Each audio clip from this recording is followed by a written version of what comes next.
Hi, this is Manjunath Amrutavar and ನೀವು ನೋಡ್ತಾ ಇದ್ರ ನನ್ನ official YouTube channel. Dear friends, ಯಾವೆಲ್ಲ ಅಭ್ಯರ್ಥಿಗಳು ಕ್ರೈಸಿನ ಅಡಿಯಲ್ಲಿ ಶಿಕ್ಷಕರಾಗಿ ನೇಮಕಗೊಂಡಿದ್ದೀರಿ ಅಂತಹ ಅಭ್ಯರ್ಥಿಗಳಿಗೆ ಒಂದು ಬ್ರೇಕಿಂಗ್ ನ್ಯೂಸ್ ಬರ್ತಾ ಇದೆ. ಅದೇನಂತ ಹೇಳಿದ್ರೆ ಟಿಇಟಿ ಅನ್ನ ಕಡ್ಡಾಯವಾಗಿ ಪಾಸ್ ಮಾಡಲೇಬೇಕು ಅಂತ ಹೇಳಿ. ಸೊ ಅದಕ್ಕೋಸ್ಕರನೇ ಅವರು ಅಧಿಕೃತವಾಗಿ ಅಪ್ಲಿಕೇಶನ್ ಅನ್ನು ಕೂಡ ಬಿಟ್ಟಿದ್ದಾರೆ, ಅಂದ್ರೆ ಕಾನ್ಫರ್ಮ್ ಮಾಡಿದ್ದಾರೆ ಟಿಇಟಿಗೆ.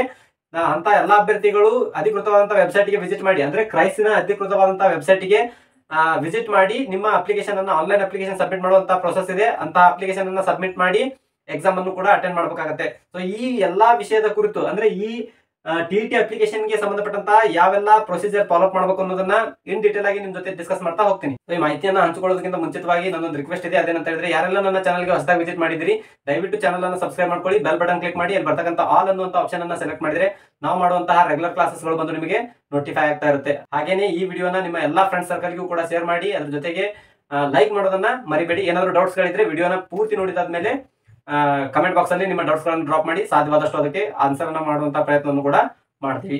ಸೊ ವೆರಿ ಫಸ್ಟ್, ಇದು ಕ್ರೈಸ್ ಅಲ್ಲಿ ವರ್ಕ್ ಮಾಡ್ತಕ್ಕಂತಹ ಅಭ್ಯರ್ಥಿಗಳಿಗೆ ಸಂಬಂಧಪಟ್ಟಂತಹ ಇನ್ಫಾರ್ಮೇಶನ್ ಆಗಿರುತ್ತೆ. ಈಗ ಆಲ್ರೆಡಿ ಯಾರೆಲ್ಲ ವರ್ಕ್ ಮಾಡ್ತಾ ಇದೀರಿ ಅವರು ಒಂದಷ್ಟು ಜನ ಕ್ವಾಲಿಫೈ ಮಾಡ್ಕೊಂಡಿದ್ರಿ, ಟಿಇಟಿ ನ ಕ್ವಾಲಿಫೈ ಮಾಡ್ಕೊಂಡಿದ್ದವರು ಇದ್ದಾರೆ, ಇನ್ನೂ ಒಂದಷ್ಟು ಜನ ಟಿಇಟಿ ಅನ್ನ ಕ್ವಾಲಿಫೈ ಮಾಡ್ಕೊಂಡಿಲ್ಲ. ಅಂತ ಅಭ್ಯರ್ಥಿಗಳು ಇಮಿಡಿಯೇಟ್ ಆಗಿ ಕ್ವಾಲಿಫೈ ಮಾಡಬೇಕು ಅಂತ ಹೇಳಿ ಅಧಿಕೃತವಾಗಿ ನೋಟಿಫಿಕೇಶನ್ ಅನ್ನು ಕೂಡ ಅವರು ಜಾರಿ ಮಾಡಿದ್ದಾರೆ. ಸೊ ಅರ್ಜಿ ಸಲ್ಲಿಕೆ ದಿನಾಂಕ ಯಾವಾಗ ಅಂತ ನೋಡಿದ್ರೆ 5ನೇ ತಾರೀಕು 8ನೇ ತಿಂಗಳ 2025ರಿಂದ ಅರ್ಜಿ ಸಲ್ಲಿಕೆಯ ದಿನಾಂಕ ಪ್ರಾರಂಭ ಆಗಿದ್ದು, ಅಂದ್ರೆ ನಿನ್ನೆ ದಿನದಿಂದಲೇ ಈ ಟಿಇಟಿಗೆ ಅಪ್ಲಿಕೇಶನ್ ಏನಾಗಿದೆ ಪ್ರಾರಂಭವಾಗಿದೆ. ಇನ್ನ ಕೊನೆಯ ದಿನಾಂಕ ಯಾವುದು ಅಂತ ನೋಡಿದ್ರೆ 12/8/2025, ಇದೇ ತಿಂಗಳ 12ನೇ ತಾರೀಕು ಲಾಸ್ಟ್ ಡೇಟ್ ಆಗಿರೋದ್ರಿಂದ ಇನ್ 12ನೇ ತಾರೀಕು ಬರುವುದರಲ್ಲೇ ನೀವು ಅಪ್ಲಿಕೇಶನ್ ಅನ್ನ ಸಬ್ಮಿಟ್ ಮಾಡಿ.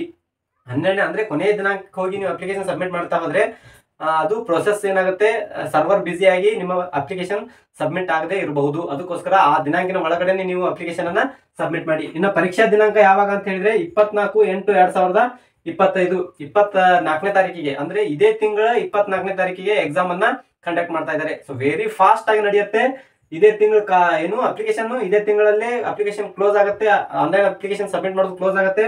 ಇದೇ ತಿಂಗಳಲ್ಲಿ ಎಕ್ಸಾಮ್ ಕೂಡ ಕಂಡಕ್ಟ್ ಮಾಡ್ತಾರೆ. ಅದ್ರ ಜೊತೆಗೆ ಇನ್ನೊಂದಷ್ಟು ಅಡಿಷನಲ್ ಇನ್ಫಾರ್ಮೇಶನ್ ನಾನು ನಿಮಗೆ ಕೊಡೋದಾದ್ರೆ, ಸಮಯ ಅಂತ ಬಂದಾಗ ಎಕ್ಸಾಮ್ ಅನ್ನ ಯಾವ ಸಮಯದಿಂದ ಎಲ್ಲಿವರೆಗೂ ಕಂಡಕ್ಟ್ ಮಾಡ್ತಾರೆ ಅಂತ ಹೇಳಿದ್ರೆ 24ನೇ ತಾರೀಕಿಗೆ ಎಕ್ಸಾಮು ಅವತ್ತು 10:30ರಿಂದ, ಅಂದ್ರೆ ಬೆಳಗಿನ ಸಮಯ 10:30ರಿಂದ ಎಕ್ಸಾಮ್ ಸ್ಟಾರ್ಟ್ ಆಗುತ್ತೆ.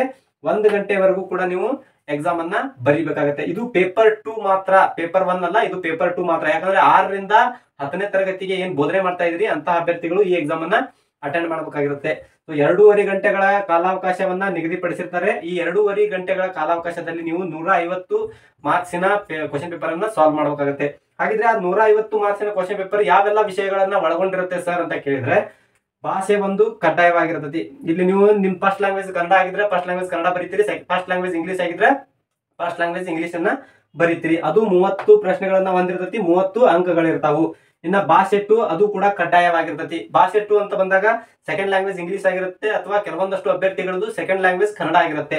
ಸೊ ಅಂತಹ ಅಭ್ಯರ್ಥಿಗಳು 30 ಅಂಕಗಳಿಗೆ ಆ ಕ್ವಶನ್ ಅನ್ನ ಫೇಸ್ ಮಾಡ್ತೀರಿ. ಅಂದ್ರೆ ಲ್ಯಾಂಗ್ವೇಜ್ ಫಸ್ಟ್ ಲ್ಯಾಂಗ್ವೇಜ್ ಸೆಕೆಂಡ್ ಅಂತ ಬಂದಾಗ 30 ಪ್ರಶ್ನೆಗಳು, ಅವುಗಳಿಗೆ 30 ಅಂಕಗಳು, ಎರಡಕ್ಕೂ ಸೇರಿಸಿ 60 ಅಂಕಗಳಾಯ್ತು. ಇನ್ನು ಮನೋವಿಜ್ಞಾನ ಅಂದ್ರೆ ಸೈಕಾಲಜಿಗೆ ಸಂಬಂಧಪಟ್ಟ ಹಾಗೆ ಮತ್ತು ಬೋಧನಾ ಕ್ರಮಕ್ಕೆ ಸಂಬಂಧಪಟ್ಟ ಹಾಗೆ 30 ಪ್ರಶ್ನೆಗಳಿರ್ತವೆ, 30 ಅಂಕಗಳನ್ನ ಒಳಗೊಂಡಿರುತ್ತೆ. ಅಂದ್ರೆ ಇದು ಮಲ್ಟಿಪಲ್ ಚಾಯ್ಸ್ ಕ್ವಶನ್ ಪೇಪರ್ ಆಗಿರುತ್ತೆ. ಒಂದು ಪ್ರಶ್ನೆಗೆ 4 ಆಯ್ಕೆಗಳನ್ನ ಕೊಟ್ಟಿರ್ತಾರೆ.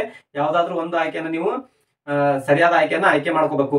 ಅದಕ್ಕೆ 1 ಮಾರ್ಕ್ಸ್ ನಿಮಗೆ ಕೊಟ್ಟಿರುವಂತದ್ದು, ಅಂದ್ರೆ ಮಲ್ಟಿಪಲ್ ಚಾಯ್ಸ್ ಕ್ವಶನ್ ಪೇಪರ್ ಇದಾಗಿರುತ್ತೆ. ಇದು ಮನೋವಿಜ್ಞಾನಕ್ಕೆ ಸಂಬಂಧಪಟ್ಟಾಗ 30 ಕ್ವಶನ್, 30 ಮಾರ್ಕ್ಸ್. ಇನ್ನು ಸಮಾಜ ವಿಜ್ಞಾನಕ್ಕೆ ಸಂಬಂಧಪಟ್ಟಾಗ ಅಂದ್ರೆ ಸೋಷಿಯಲ್ ಸೈನ್ಸ್ ಟೀಚರ್ಸ್ ಏನಿದ್ದೀರಿ ಅವರು 60 ಪ್ರಶ್ನೆಗಳನ್ನ ಒಳಗೊಂಡಿರ್ತಕ್ಕಂಥದ್ದು ಪ್ರಶ್ನೆ ಪತ್ರಿಕೆ, ಅಂದ್ರೆ 60 ಅಂಕಗಳು, 60 ಪ್ರಶ್ನೆಗಳು ಇರ್ತವೆ. ಸೊ ಇದಷ್ಟು 3 ಆಡ್ ಮಾಡಿದ್ರೆ 150 ಅಂಕಗಳಿಗೆ ಎಕ್ಸಾಮ್ ಆಯ್ತು. ಸರ್ ಮತ್ತೆ ಗಣಿತ ವಿಜ್ಞಾನ ಅಂತ ಕೊಟ್ಟಿರಿ, ಮತ್ತೆ ಇಲ್ಲಿ 60 ಕೊಟ್ಟಿರಿ, ಟೋಟಲ್ ಕೌಂಟ್ ಮಾಡಿ 150 ಅಂತ ಬರ್ದಿರಿ, ತಪ್ಪು ಬರ್ದಿರಿ, ಅಲ್ಲ ಮ್ಯಾಥಮೆಟಿಕ್ಸ್ ರಾಂಗ್ ಐತಿ ನಿಮ್ದು ಮಾಡ್ರಿ.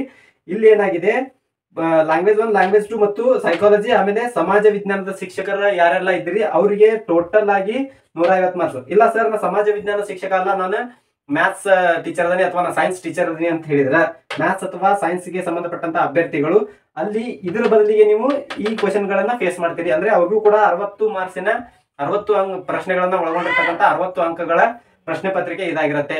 ಸೊ ಒಟ್ಟಾರೆಯಾಗಿ ಸಮಾಜ ವಿಜ್ಞಾನ ಶಿಕ್ಷಕರಾಗಬೇಕಂತ ಹೇಳಿದ್ರೆ 30 30 30 60 ಫೇಸ್ ಮಾಡ್ಬೇಕು. ಇಲ್ಲ ನಾ ಗಣಿತ ಅಥವಾ ವಿಜ್ಞಾನ ಶಿಕ್ಷಕರಾಗಬೇಕು ಅಂತ ಹೇಳಿದ್ರೆ 30 30 30 ಈ 60 ಫೇಸ್ ಮಾಡ್ಬೇಕು. ಒಟ್ಟಾರೆಯಾಗಿ 150 ಅಂಕಗಳ ಪ್ರಶ್ನೆ ಪತ್ರಿಕೆ ಇರ್ತೈತಿ. 150 ಅಂಕಗಳಲ್ಲಿ ಮಿನಿಮಮ್ ಇಂತಿಷ್ಟು ಅಂತ ಹೇಳಿ ಪರ್ಸೆಂಟೇಜ್ ಅಥವಾ ಇತ್ತಿಷ್ಟು ಅಂಕಗಳನ್ನ ಪಡೆದುಕೊಳ್ಳುವುದು ಅನಿವಾರ್ಯವಾಗಿರುತ್ತೆ. ಹಂಗಂದ್ರೆ ಯಾವ ಯಾವ ಕಾಸ್ಟ್ನವರು ಎಷ್ಟೆಷ್ಟು ಅಂಕಗಳನ್ನ ಪಡ್ಕೊಂಡ್ರೆ ಕ್ವಾಲಿಫೈ ಆಗ್ತಾರೆ ಸರ್ ಅಂತ ಕೇಳಿದ್ರೆ ಇಲ್ಲಿದೆ ನೋಡಿ. 2A 2B 3A 3B GM ಕೆಟಗರಿಗೆ ಸಂಬಂಧಪಟ್ಟಂತಹ ಅಭ್ಯರ್ಥಿಗಳು 60% ಅಂಕಗಳನ್ನ ಪಡೆದುಕೊಳ್ಳಲೇಬೇಕು. 150 ಅಂಕಗಳಲ್ಲಿ 60% ಅಂಕಗಳನ್ನ ಪಡೆದುಕೊಳ್ಳಬೇಕು. ಇನ್ನ SC ST ಕೆಟಗರಿ 1 ಗೆ ಸಂಬಂಧಪಟ್ಟಂತಹ ಅಭ್ಯರ್ಥಿಗಳು ಮತ್ತು ವಿಶೇಷ ಚೇತನವುಳ್ಳಂತಹ ಅಭ್ಯರ್ಥಿಗಳು ಯಾರಿದ್ದೀರಿ ಅಂತಹ ಅಭ್ಯರ್ಥಿಗಳು ಮಿನಿಮಮ್ 55 ಅಂಕಗಳನ್ನ ಪಡೆದುಕೊಳ್ಬೇಕು. ಅಂದ್ರೆ 150 ಅಂಕಗಳಲ್ಲಿ 55 ಅಂಕಗಳನ್ನ ಪಡೆದುಕೊಳ್ಬೇಕು. ಒಟ್ಟಾರೆಯಾಗಿ 90 ಅಂಕಗಳನ್ನ ಇಲ್ಲಿ ಪಡ್ಕೋಬೇಕು, 83 ಅಂಕಗಳನ್ನ ಇಲ್ಲಿ ನೀವು ಪಡ್ಕೋಬೇಕಾದಂತ ಅನಿವಾರ್ಯತೆ ಇರುತ್ತೆ. ಸರ್ ಎಕ್ಸಾಮ್ ಮಲ್ಟಿಪಲ್ ಚಾಯ್ಸ್ ಆಯ್ತು, 150 ಅಂಕಗಳಿಗೆ ನಾವು ಪೇಪರ್ 2 ಅನ್ನ ಬರಿತೀವಿ. ಯಾವ್ಯಾವ ಕೆಟಗರಿಯವರು ಎಷ್ಟೆಷ್ಟು ಅಂಕಗಳನ್ನ ಪಡ್ಕೊಂತಾರೆ ಅನ್ನೋದಾಯ್ತು ಸರ್. ಯಾವ ಮೀಡಿಯಂ ಅಲ್ಲಿ ಕ್ವಶನ್ ಪೇಪರ್ ಬಂದಿರುತ್ತೆ ಅಂತ ಕೇಳಿದ್ರೆ ಮೀಡಿಯಂ ಇಲ್ಲಿದೆ ನೋಡಿ. ಕನ್ನಡ ಮೀಡಿಯಂ ಇರುತ್ತೆ, ಇಂಗ್ಲಿಷ್ ಮೀಡಿಯಂ ಅಲ್ಲೂ ಕೂಡ ಕ್ವಶನ್ ಪೇಪರ್ ಇರುತ್ತೆ. ಎರಡು ಮೀಡಿಯಂ ಅಲ್ಲೂ ಕ್ವಶನ್ ಪೇಪರ್ ಪ್ರಿಂಟೆಡ್ ಇರುತ್ತೆ. ನೀವು ಕನ್ನಡದಲ್ಲಾದ್ರೂ ಓದ್ಕೊಂಡು ಬರಿಬಹುದು, ಇಂಗ್ಲಿಷ್ ಅಲ್ಲಾದ್ರೂ ಓದ್ಕೊಂಡು ಬರಿಬಹುದು.